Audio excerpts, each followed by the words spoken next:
Hello, welcome to Heat Up, but something is off with me, just Joey T. How many episodes are we into this podcast now? 50 something.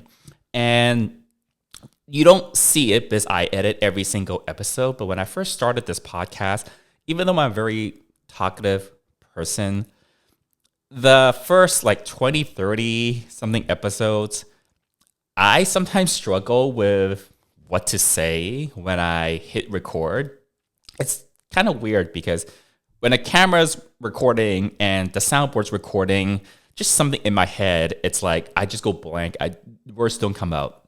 When I do the YouTube videos on the cruises and parties and stuff, if it's something where I'm sitting in front of the camera, like an advice video, I'm just sitting in front of the camera, I'm supposed to like give information or whatever. And if I don't have an outline, literally I would have to do so many takes just to like do the intro. And like the intro, I almost have to like script it. Otherwise, I'm just sitting in front of the camera. There have been times where recording those types of videos for YouTube, not the vlogs where I'm like out and about, that's easy. And, I'm out doing something. So it's, that's what I'm talking about. But I'm just sitting in front of the camera, hit record.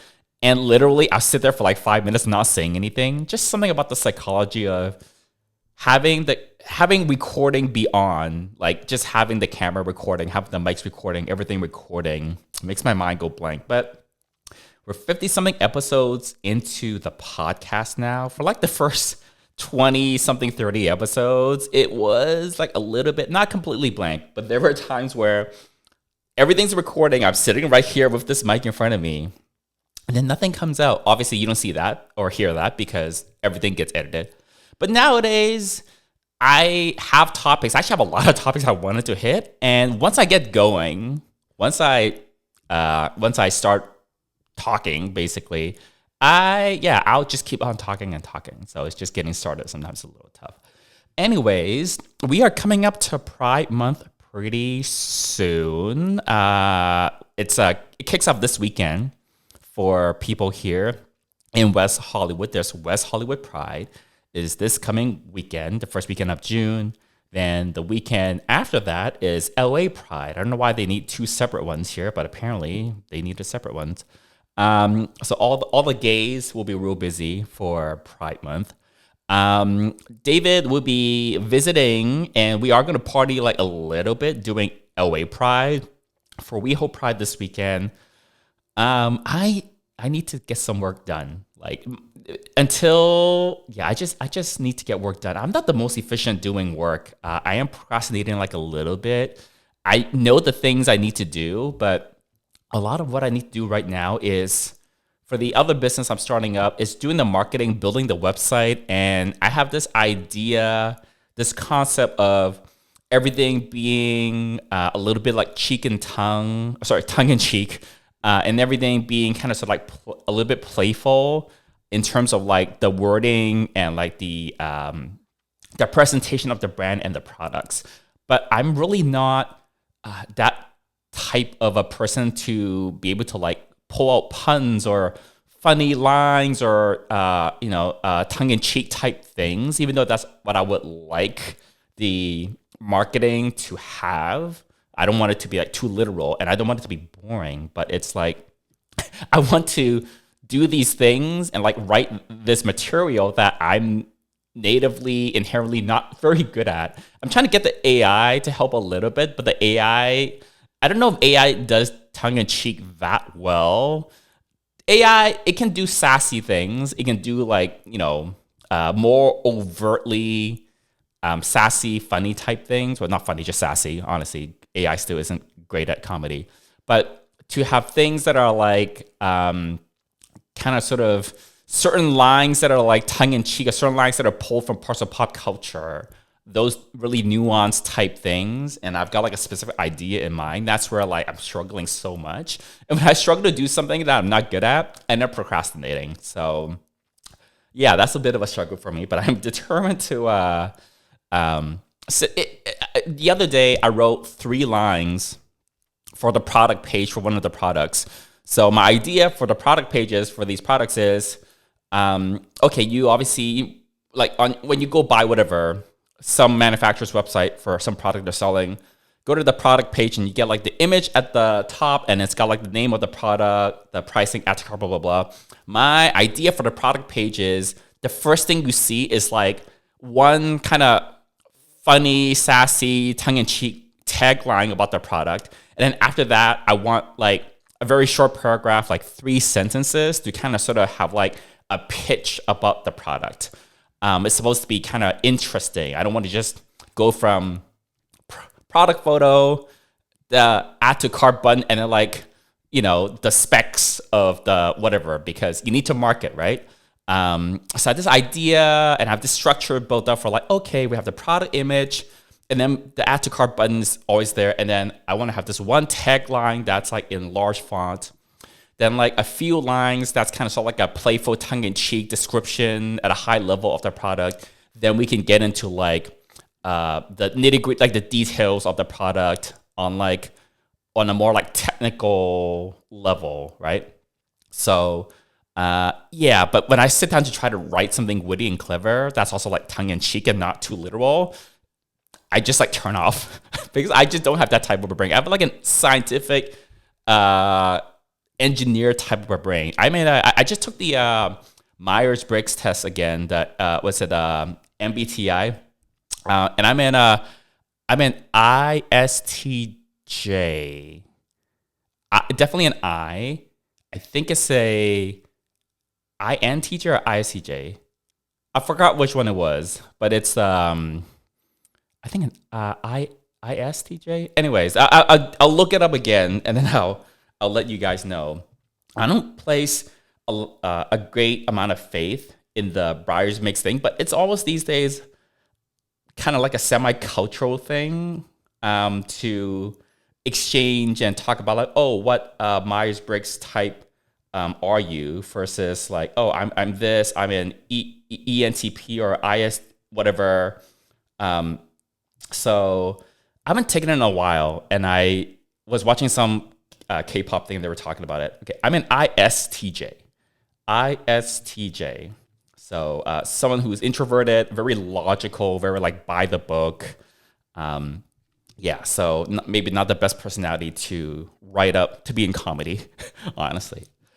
Anyways, one thing I did have it on my list of things to talk about is it's about gay cruises. Yay, we're going back to some gay cruise semi-consumer advice, I think.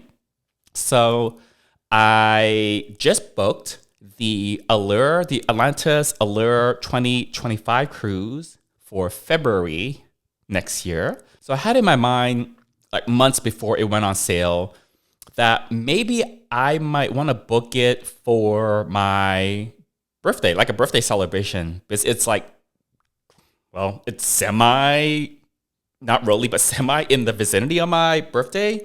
But it was just like a thought because I skipped the last couple of years of birthday celebrations.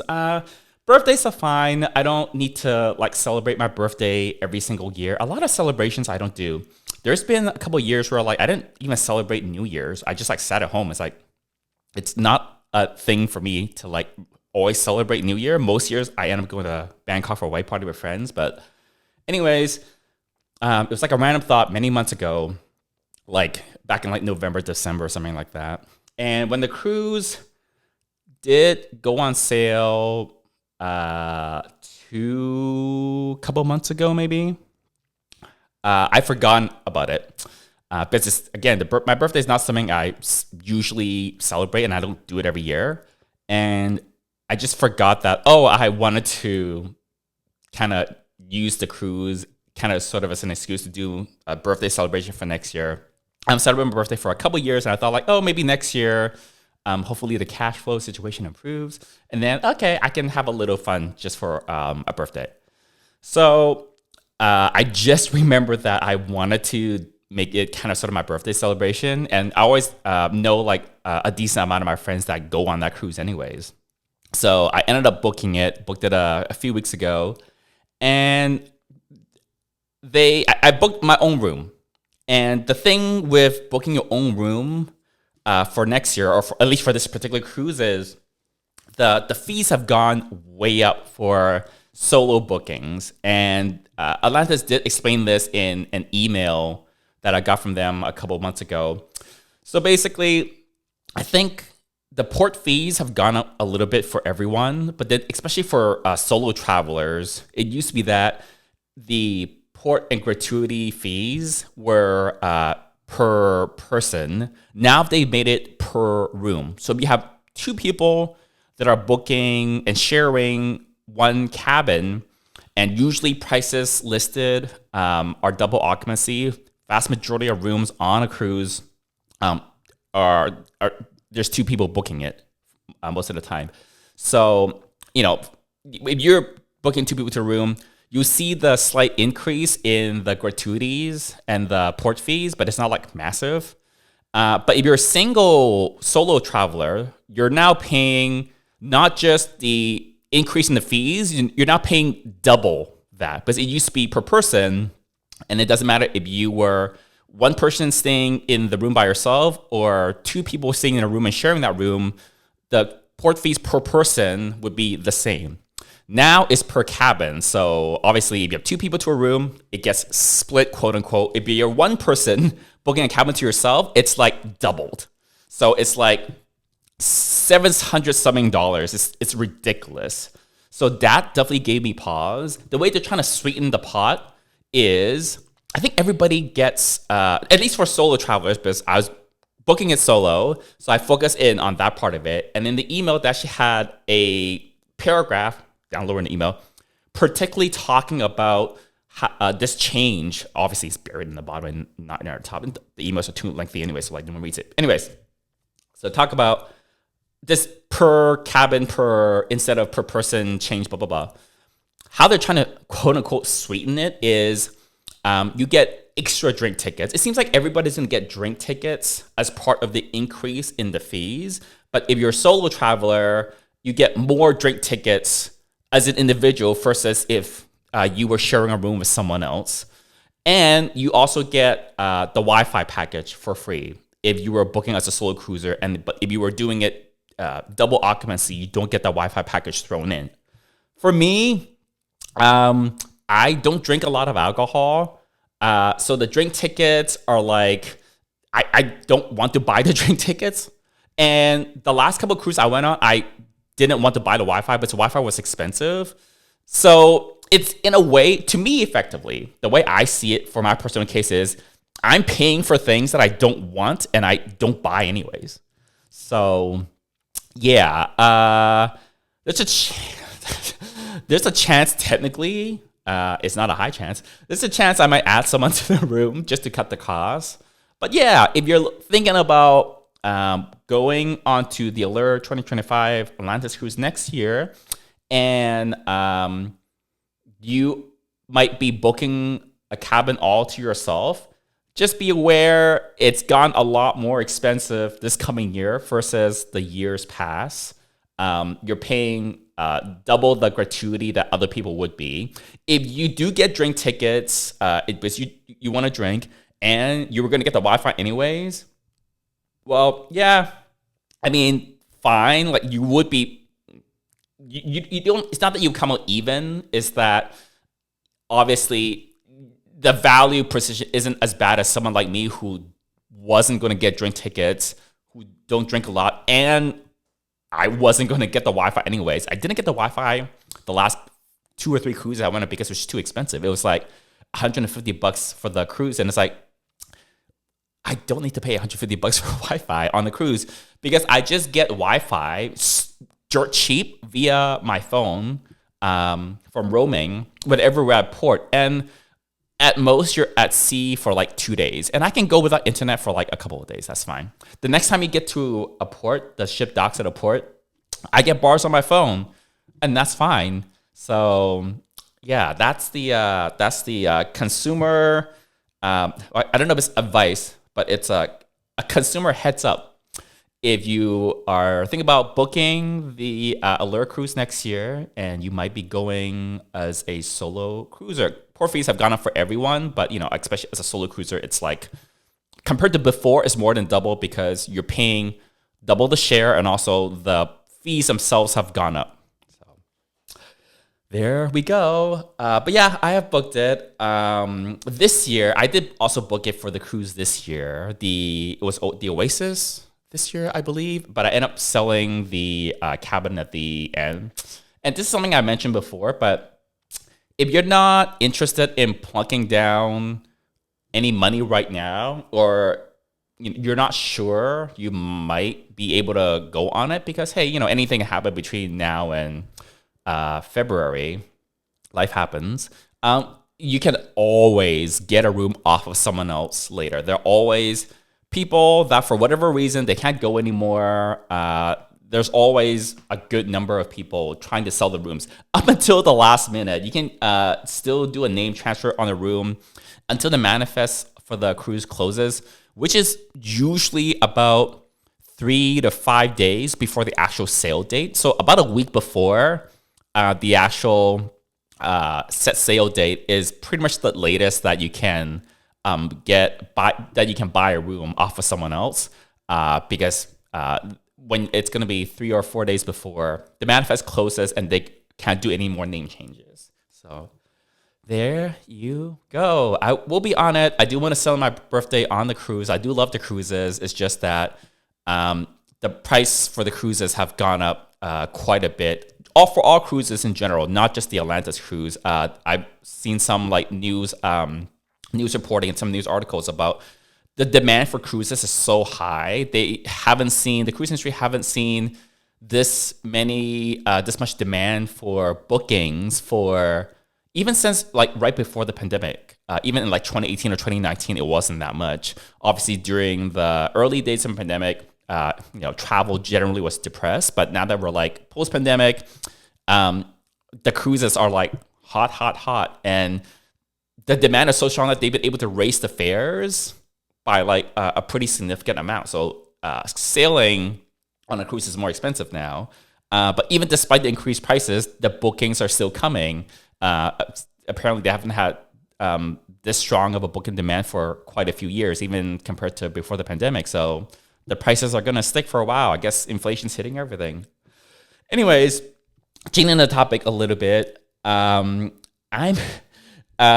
mentioned in the last episode that I'm looking to sell this place and move somewhere else. And one of the kind of weird things I really like is home renovations and designing a house. On some podcast episode in the past, I'm sure I've talked about my weird affinity for HGTV. But yeah, I like being able to. It's been almost like a childhood dream to be able to design my own house and have custom everything the way I like it. And maybe, possibly, if the numbers work out, maybe this is the time that I can do it if I move somewhere else where I don't know there's some new construction. And so I've been looking into it because I was generally interested. Most times when people go buy a house or apartment, condo, whatever, usually you're buying something that's not new construction. You're buying something that is an existing home that someone else has lived in. That's fine. New construction is, not that easy to find. Some areas, I'm in here in LA, it's hard to find new construction unless it's some luxury type thing and you're paying I don't know, millions. But in some parts of the country, new construction for an average, your average condo or an average regular non-luxury median income type of a house, it's plentiful, or at least it's within the realm of possibility to find some. So yeah, that's interesting to be able to just move into a new place. It sounds a little bit like a luxury, but the prices, depending on what metro you're looking at, prices for new construction isn't really necessarily more expensive. It's not like when you buy a car. A new car is always going to cost more than a used car. Housing doesn't work like that. It's the dynamics and the economics are completely different. So yeah, it'd be interesting to get a new construction house. I was looking it up, and I didn't know how much you can customize a new build of a house, because I would want to have ideally, this is my dream, okay? have a certain type of like cabinets, certain type of kitchen counters, certain types of a flooring, certain types of like features in the house, like having a pantry or like a laundry room, things like that. So apparently, with a lot of new construction, especially the ones that are from like the big national home building companies, they want you to customize the house when you buy it. So if you buy the house, you can get it at like the base price. Like you can go buy a new car and you can not add options into it, and you can kind of sort of get it for the base price. Most cars you buy, most new cars don't come completely as a base model, because there's always some number of like options or accessories or packages that's on like almost every new car. Doesn't matter if it's like ones that are off the lot or you're gonna have the dealer order it for you. It's relatively rare, in the minority, to buy a new car and have it not come with any options. Okay. Same for these new construction houses, which is something I learned for the first time. So apparently, you can buy a house where you don't upgrade anything. Don't put any options in it. You don't upgrade anything. It is possible. Obviously, you'll get basic level finishes and things like that in the house. But apparently, the builders want you to customize, and they want you to spend money, because maybe you want hardwood floors instead of carpeting. And then they'll say, okay, it'll cost X amount depending on the type of hardwood floors you choose to get your new construction house and for us to put hardwood in it for you. So obviously it's nice when you move into a brand new house that everything is done. A lot of people are willing to pay the money for it and have it be turnkey. They don't want to do renovations, and I get that. Obviously, the builders make the money with these upgrades. The profit margin on the upgrades for them are quite high, because it's more expensive to have them do it than if you were to just get the house stock without options and for you to do it yourself, right? I mean, there's a cost to that in the sense of time and effort for you to just replace carpet yourself with hardwood as opposed to the builder doing it. But yeah, it's very interesting. So I was looking a little bit into that, but I knew nothing about new construction houses before. And I didn't know if you could customize things. I thought it was just very like cookie cutter and you couldn't customize anything. But the reality is, at least with the bigger builders, there are a lot of options you could customize, and they want you to customize because they make more profits on the upgrades than if they just sold you a house with no upgrades, where you don't do any customizations at all. And apparently most people do upgrade, because most people, have a preference for types of countertops or types of door handles, even things like that. So yeah, it's interesting. Obviously, upgrades cost money. So yeah, I hit up my good friend who's a real estate agent up in San Francisco. Real estate is very specific, and I wasn't asking him about what the market is like here in LA, where I'm trying to maybe sell this place, or what's the market like in Vegas, where I might be buying a place. Vegas is one of the places I'm looking at.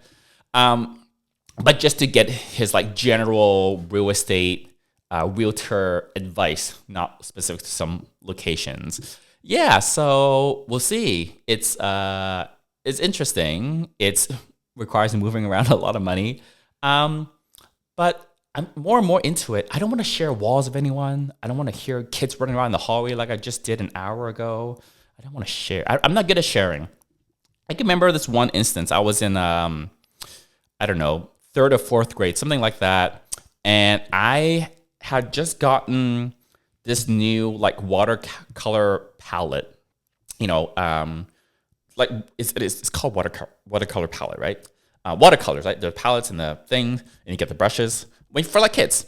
I just got this new one, and for whatever reason at school, I was feeling charitable that day, and we had some in-class assignment where we're just doing watercolors at our desk, and there was the kid next to me or whatever. For whatever reason, because I was feeling really charitable, maybe there was something in the water that day, or I had some candy for lunch, I offered to share my brand new watercolor palette with this kid. But I distinctly remember I didn't like the way he was like running his brush all over these little circular discs of the colors in the palette. because I thought it was like too messy or it was ruining them or whatever. Obviously, I was like 9 years old, so like I didn't even know better.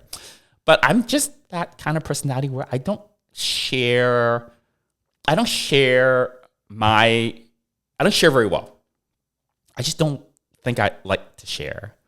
My car, I don't drive my car very much. Honestly, I probably should be listing my car on a Turo or one of those car sharing services because I really don't drive it that much. But I do not like the idea of someone else taking my car and driving it, even if I haven't driven it for weeks. I got into my car earlier this week. I drove my car to like get some groceries from like a further away grocery store, and I was like, oh, I haven't driven in like 2 weeks. I just haven't driven the car. I just didn't need to drive, and I've been trying to not drive if I didn't have to like save money. I was like, oh, I haven't driven in 2 weeks, but I still don't want to let anyone else drive it. So yeah, I just don't share very well. This place, this condo is 2 bedrooms. It's got 2 bedrooms and 2 baths. And the weird thing is, I'm looking at some of these. I'm looking at like houses that are listed at various different cities in the U.S. as I'm doing my research to see what I can maybe afford if I move there. If you gave me a 5-bedroom house, I can use all 5 bedrooms. This is how I would use it. Okay, so I've got my bedroom where I sleep, but my bedroom is only for sleeping, and it's like for nothing else. And it's like, but I don't do anything else there. Okay, I would love to have a dedicated guest bedroom where it's just for guests. Because I have like David visit me once in a while, and sometimes people visit me once in a while, and it's like I don't have a dedicated guest bedroom, and it's kind of annoying. I would love to have a dedicated guest bedroom. It was an ensuite for the guests. That would be great. I recently stayed at someone's place where their guest bedroom was also an ensuite. It was so nice as a guest. Anyways, so I'd love to have a dedicated guest bedroom just for guests. I would love to have a filming studio like this where I can have like my camera equipment, the lighting, the podcasting stuff. If I want to film something for YouTube, sit down in front of a camera, I can just do that and not have to like shove everything against the wall and off to the side when I'm done recording. So what I'm doing right now, this is half of the guest bedroom. So there's a mattress right behind the camera where my guests would sleep. And this is like the half the room that you see. Everything is on wheels or on like a tripod. When I'm done recording, I shove everything against the wall so that, I free up the rest of the room.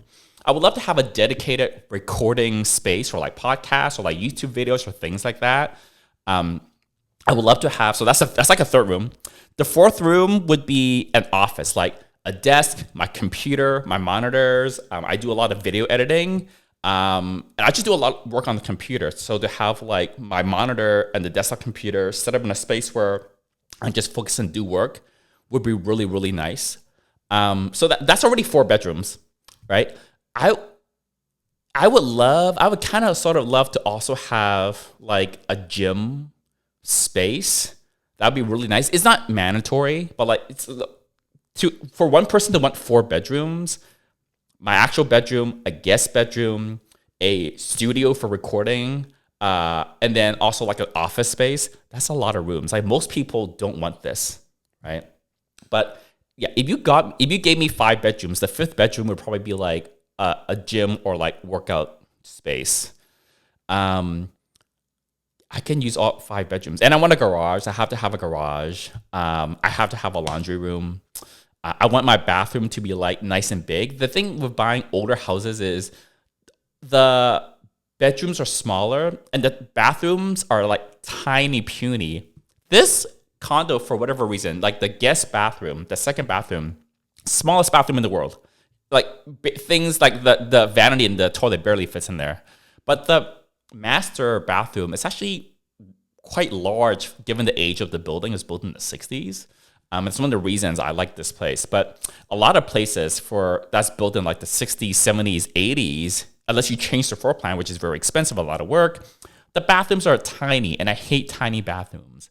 I think my bathrooms have a lot of counter space, okay, for me to do like my skincare, hair, whatever stuff. I just like counter space in the kitchen. I like counter space when I'm like table space when I'm eating. I spread everything out. I love having like a larger desk for like an office. And in the bathroom, I just need counter space to like put product down and not have product crash into each other. So yeah. Anyways, yeah, it's interesting how much space I can honestly take up. But like I do something that a lot of people don't do. I do a lot of video work. I have this YouTube channel, even though I haven't put up a video in a long time. I'm doing this podcasting thing now. It all takes up space, you know. So yeah, we'll see. It's very tempting to look at these places like, ooh, I can get like 5 bedrooms for like almost nothing. Obviously, it's not in a place like Los Angeles or New York or anywhere on the coast. But yeah, it's interesting. As I'm looking at these houses, I'm like, oh, this would make a nice studio space, or this one would have a nice space for like a guest. So yeah, there we go. We'll see. All right, we are at the end of another episode of the podcast. I think next time, maybe I will have some more, maybe some Pride Month specific topics. Are there any Pride specific topics you all would want me to chat about? Leave a comment down on the YouTube version of this podcast available on my YouTube channel, just Joey T. And then I will maybe take some of your comments related to Pride and I'll talk about them next time. But until then, bye.